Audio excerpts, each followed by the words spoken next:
नमस्कार दोस्तों, चलिए जानते हैं राजस्थान की 50 फटाफट बड़ी खबरों। सरकारी योजना को सिर्फ 10 मिनट में, लेकिन उससे पहले यह वीडियो आप किस जगह से देख रहे हैं, हमें कमेंट में जरूर बताएं।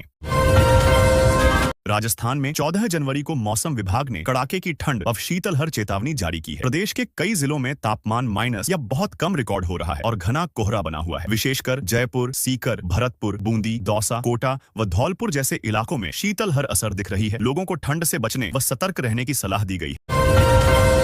सरकारी भर्तियों में बड़े फर्जीवाड़े का मामला सामने आया है। जालोर जिले में 38 कांस्टेबलों पर फर्जी दस्तावेजों और गलत तरीकों से नौकरी हासिल करने के आरोप में एफआईआर दर्ज की गई है। जांच में सामने आया कि इन अभ्यर्थियों ने नियुक्ति के समय झूठी जानकारी दी और नियमों को दरकिनार किया। पुलिस और प्रशासन मामले की गहन जांच कर रहे हैं और दोषियों पर कड़ी कार्रवाई की तैयारी की जा रही है।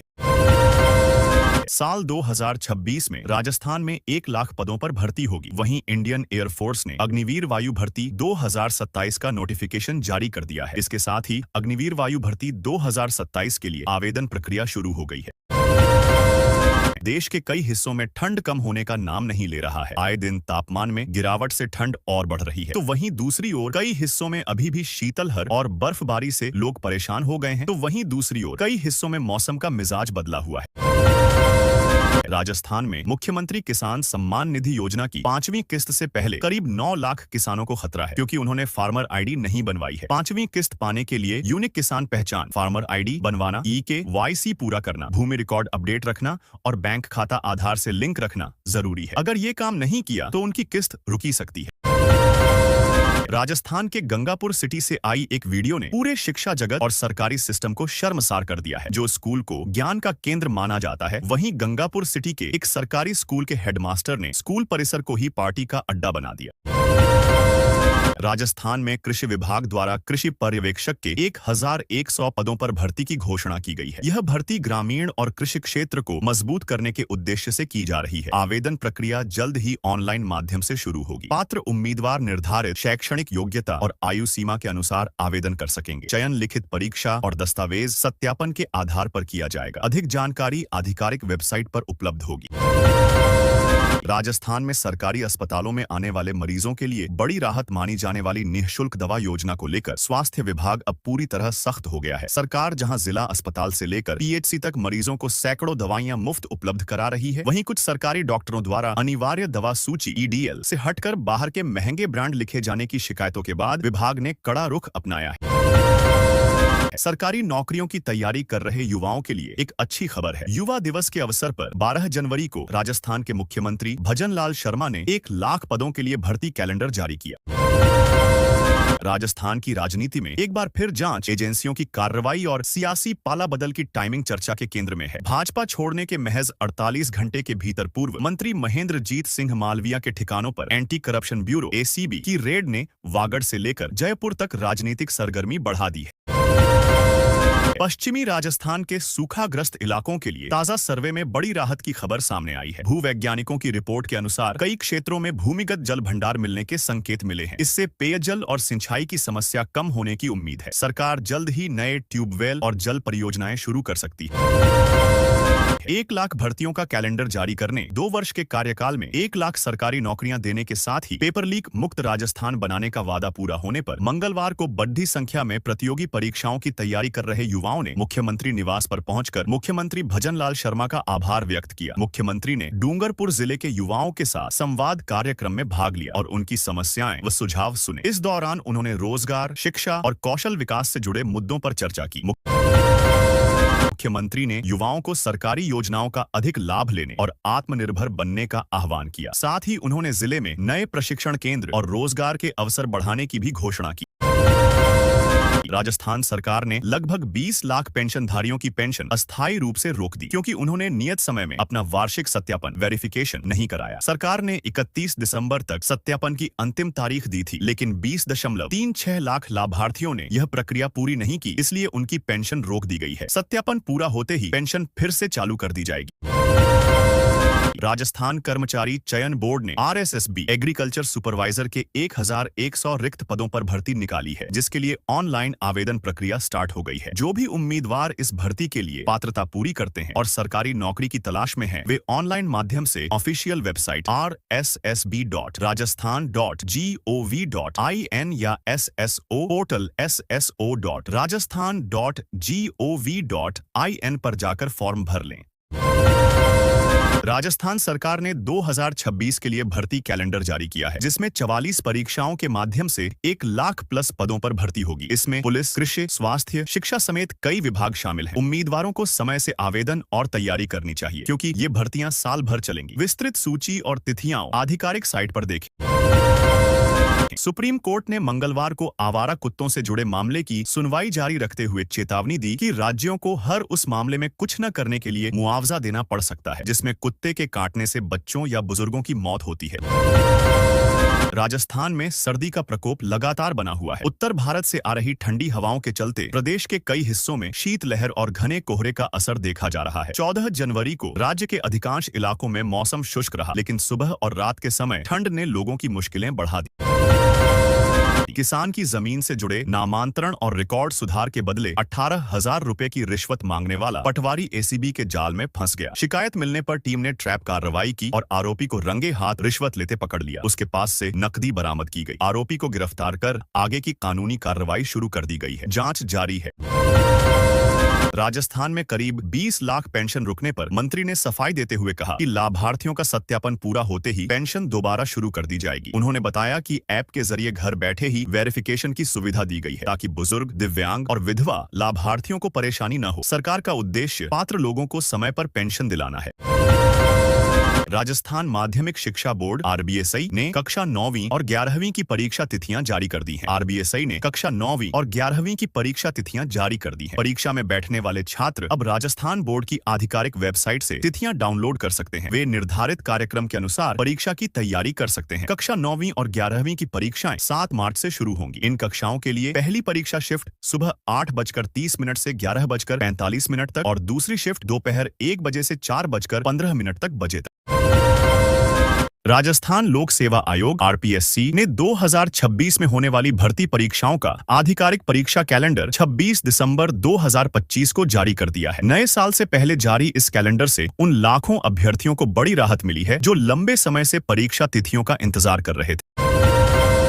राजस्थान में LDC के 10,644 पदों पर बम्पर भर्ती निकली है। इसमें 12वीं पास अभ्यर्थी आवेदन कर सकते हैं। यह युवाओं के लिए सरकारी नौकरी पाने का सुनहरा अवसर है। इच्छुक उम्मीदवार तय तिथि तक ऑनलाइन आवेदन करें और चयन प्रक्रिया की तैयारी शुरू करें। पुलिस, कृषि और स्वास्थ्य विभागों में विभिन्न पदों पर होने वाली भर्तियों का कैलेंडर जारी कर दिया गया है। इससे अभ्यर्थियों को आवेदन, परीक्षा और चयन की संभावित तिथियों की जानकारी मिलेगी। यह पारदर्शिता बढ़ाने और समय पर भर्ती प्रक्रिया पूरी करने की दिशा में महत्वपूर्ण कदम है। उत्तर भारत में भीषण शीतलहर और घने कोहरे का प्रकोप तेज हो गया है। हिमालय से आ रही बर्फीली हवाओं ने तापमान को सामान्य से काफी नीचे गिरा दिया है। दिल्ली, हरियाणा और पंजाब में रेड अलर्ट जारी किया गया है। भारत पाक बॉर्डर पर तस्करी के तरीके तेजी से बदल रहे हैं। अब तस्कर ड्रोन के जरिए नशे के पैकेट सीमा पार भारतीय इलाके में गिरा रहे हैं। इससे सुरक्षा 2 एजेंसियों के सामने नई चुनौती खड़ी हो गई है, क्योंकि ड्रोन रात में कम ऊंचाई पर उड़ते हैं और रडार से बच जाते हैं। BSF और पुलिस ड्रोन रोधी तकनीक से निगरानी बढ़ा रही है।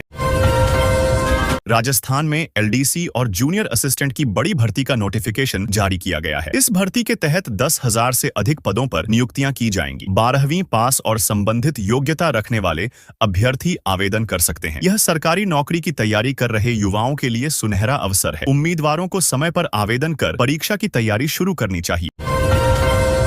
राजस्थान में किसानों की हालत खराब होती जा रही है। किसान जहां मौसमी नुकसान से जूझ रहे हैं, वहीं कोऑपरेटिव सोसाइटी में चल रही रिश्वतखोरी भी उन्हें परेशान कर रही है। कोऑपरेटिव सोसाइटी में रहने वाले लोग MSP पर मूंग तौलने के लिए 300 रुपए प्रति क्विंटल चार्ज कर रहे हैं।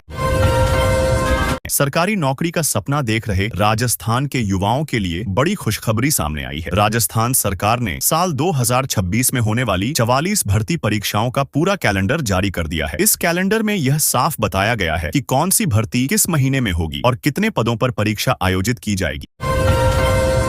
राजस्थान सरकार ने युवाओं के हर तरह के विकास पर फोकस करते हुए राजस्थान यूथ पॉलिसी 2026 जारी की है। राज्य सरकार का मानना है कि बदलते डेमोग्राफिक्स, युवाओं की सामाजिक और आर्थिक स्थिति और बदलते हालात को ध्यान में रखते हुए यूथ पॉलिसी को अपडेट करने की जरूरत है।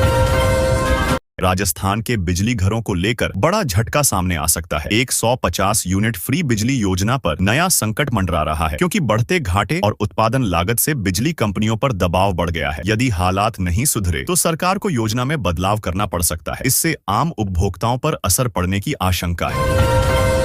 युवा दिवस पर मुख्यमंत्री भजन लाल शर्मा ने युवाओं के लिए 2026 भर्ती परीक्षा कैलेंडर जारी किया। इस कैलेंडर में साल भर में होने वाली 44 भर्ती परीक्षाओं की पूरी जानकारी दी गई है। सरकार का दावा है कि 2026 में 1 लाख से ज्यादा सरकारी भर्तियों से युवाओं को नौकरी के मौके मिलेंगे। राजस्थान रीट मेंस 2026 का एडमिट कार्ड जारी कर दिया गया है। अभ्यर्थी आधिकारिक वेबसाइट से इसे डाउनलोड कर सकते हैं। जिन उम्मीदवारों ने आवेदन में गलत जानकारी दी है, शुल्क जमा नहीं किया है या पात्रता शर्तें पूरी नहीं करते, वे परीक्षा में शामिल नहीं हो सकेंगे। सभी अभ्यर्थियों को परीक्षा केंद्र पर एडमिट कार्ड और वैध पहचान पत्र साथ लाना अनिवार्य है। पूर्व उपराष्ट्रपति जगदीप धनखड़ को 10 जनवरी को 2 बार बेहोश होने के बाद सोमवार को दिल्ली के एम्स में भर्ती कराया गया है। यहां पर उनकी MRI की गई। इस बात की जानकारी अधिकारियों ने दी है और कहा कि उनकी अन्य जांच मंगलवार को की जाएंगी।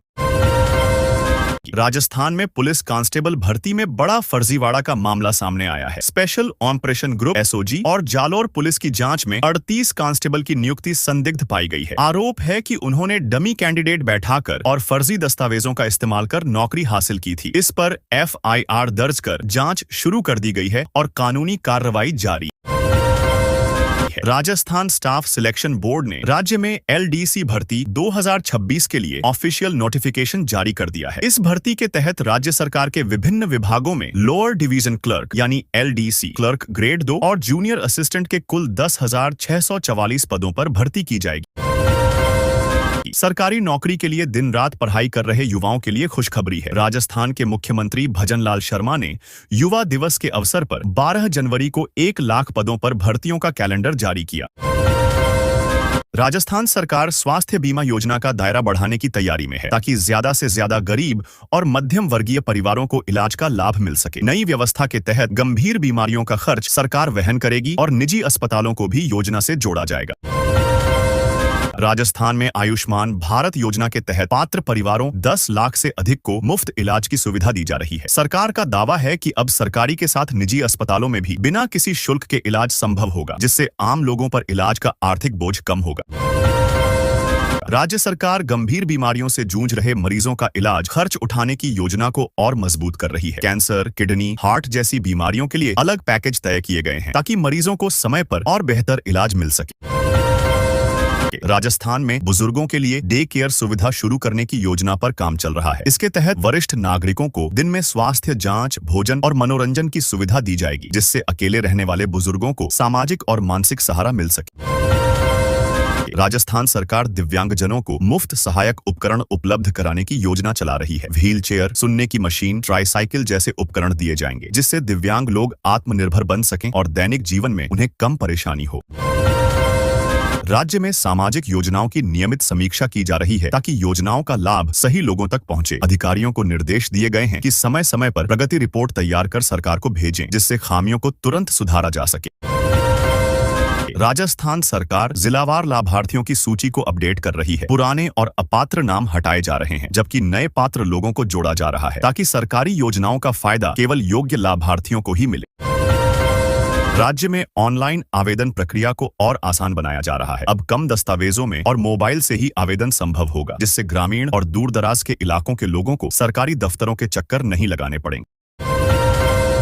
राजस्थान सरकार योजनाओं की निगरानी तेज कर रही है। जिला और ब्लॉक स्तर पर अधिकारियों की जिम्मेदारी तय की गई है, ताकि योजनाओं में देरी, गड़बड़ी या भ्रष्टाचार की शिकायतों पर तुरंत कार्रवाई हो सके।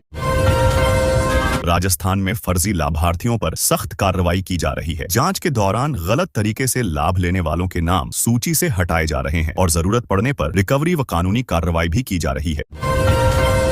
राज्य सरकार पारदर्शिता बढ़ाने पर जोर दे रही है। योजनाओं से जुड़ी जानकारी पोर्टल पर सार्वजनिक की जा रही है, ताकि आम लोग यह देख सकें कि किस योजना में कितना पैसा खर्च हुआ और किसे लाभ मिला। मिला। राजस्थान सरकार ने समय पर भुगतान का दावा किया है। पेंशन, छात्रवृत्ति और अन्य लाभ डीबीटी के जरिए सीधे बैंक खातों में भेजे जा रहे हैं, जिससे बिचौलियों की भूमिका खत्म हो और लाभार्थियों को समय पर पैसा मिले। सरकार योजनाओं के प्रचार प्रसार के लिए विशेष अभियान चला रही है। गांव-गांव में शिविर, पोस्टर और डिजिटल माध्यम से लोगों को जागरूक किया जा रहा है, ताकि कोई भी पात्र व्यक्ति योजना से वंचित न रहे। राजस्थान में पंचायत स्तर पर आवेदन कैंप लगाए जा रहे हैं। इन कैंपों में मौके पर ही फॉर्म भरने, दस्तावेज जांच और मार्गदर्शन की सुविधा मिल रही है, जिससे ग्रामीणों को काफी राहत मिल रही है। राजस्थान सरकार ने योजनाओं से जुड़ी समस्याओं के समाधान के लिए हेल्पलाइन नंबर जारी किया है। लाभार्थी फोन कर अपनी शिकायत दर्ज करा सकते हैं, जिस पर तय समय सीमा में कार्रवाई करने का निर्देश दिया गया है। राज्य में किसानों और मजदूरों को बड़ी राहत देने की तैयारी है। स्वास्थ्य, बीमा और आर्थिक सहायता योजनाओं के जरिए इन वर्गों को सुरक्षा कवच देने का प्रयास किया जा रहा है, ताकि उनकी आय और जीवन स्तर बेहतर हो सके।